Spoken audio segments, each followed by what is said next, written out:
Good evening, y'all. It's a pretty day today, so I decided to go for a little walk. And all day today, I've been thinking about how resilient God's people are and how sensitive his prophetic women and men are.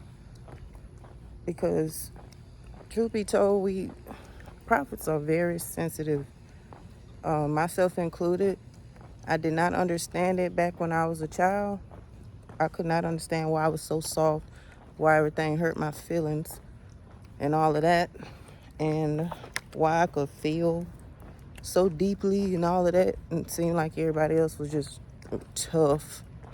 But, and I would be the one crying.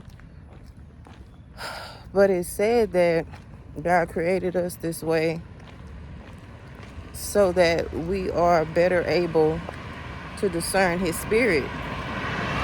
So that we can feel God's presence.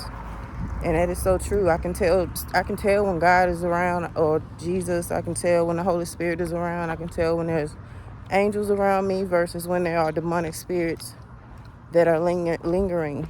I can tell and I can discern which ones is which. And it's not hard to feel, okay? And as I go through my life today, I realized that I could always do that, you know? I always knew how to discern spirits, and I didn't even when I didn't know what it was.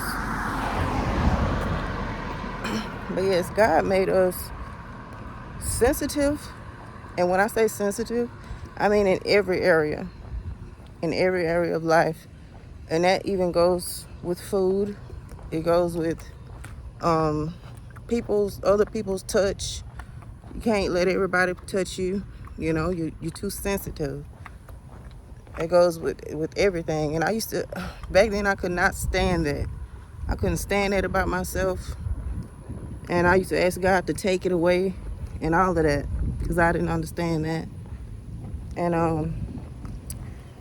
I got what I asked for, but not in the way that I thought I was going to get it. Because when I was going through witchcraft, like I told y'all before, I no longer could feel proper feelings anymore. Everything that I was feeling was bad feelings, like anger and depression and sadness and all of that. Low vibrational frequency type feelings. And once I actually got my feelings back, best believe I never asked God that again. And I never will ask him that again in my life. I missed having feelings. I missed it all. Once it was actually gone, they're saying you don't really miss what you have until it's gone. And then when it was gone, I was like, where are my feelings? And then we, as prophetic people too, we have to worry about Jezebel. Jezebel is the main entity that's after prophets. And she and he don't play either. It's ruthless in both genders. Not just the woman, but the man too. That's why if it's anybody that has controlling energy, I can't be around that. Because that's what Jezebel like to do. Is control, and mostly control God's prophetic people. And see, by me being sensitive, I can't say I didn't know. I can't say, well, they hid it, because as a prophetic person, that people really can't hide anything from you. If I'm being honest, they can't.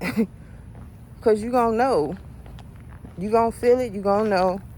And that's why there will be no excuses for when we go to the afterlife. Being prophetic, you oftentimes do get misunderstood. And you have to be able to take it. It's crazy how God made us so sensitive, but yet we're so strong and so resilient, and yet the majority of his prophets still standing after everything that people have done to us. Everything that the enemy has done to us, after almost being killed several times, not just once. A lot of times prophetic people go through a lot. And I was thinking about that today. We go through the most, I'm telling you. And it ain't for everybody. But you still sensitive though. And so you can't get all hard while you're going through what you're going through. You can't let your heart turn cold just because you got stuff out here trying to kill you, you know. That'd be a trick of the enemy as well. Yeah, I'm gonna send all these people and send all of this destruction to try to take this person out so I can turn them cold. And that could have happened to me, but deep down it was never going to happen. It had to take something else for something like witchcraft to even shift my mind and my perspective towards people.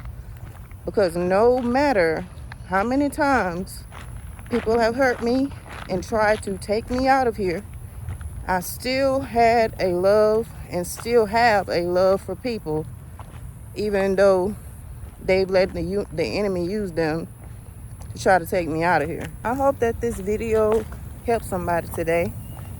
But also what I'm going to say before I walk through this trail is that